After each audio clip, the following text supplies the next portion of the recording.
Жем салгычты да көрсөтө кетели. Жем сактагыч бул. 2,5 тонна жем сактайт. Астынан чууртуп алабыз. Алганда астынан алабыз.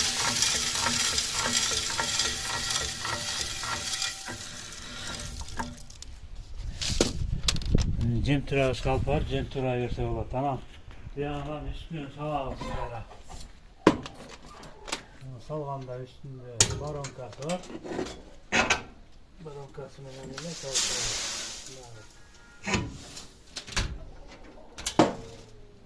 Жем жакшы сакталат экен, чычкан кирбейт, суу кирбейт. Ушул жемди эле кайра жем турагычка туура беребиз. Колго жасалган жем турагыч чөп туурайт, жем туурайт. Азыр чөптү тигиндей алып туурайт. Жемди болсо эмелекиле жемди мындай алып туурайт. Муну жасап алса дагы ар бир үйгө керек окат экен. Жумушту жеңилдетет. Өзүбүздүн жумушту жеңилдетип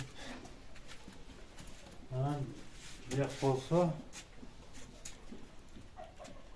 кой байлаган жай, кой байласа болот. Жерге отуз коюп атат, 4 бөлүк.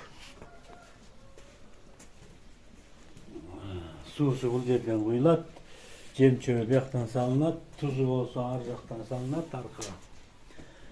Анан иштегенге, тейлегенге ыңгайлуу.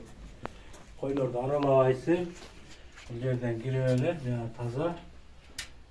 Койдун асты да таза болот экен.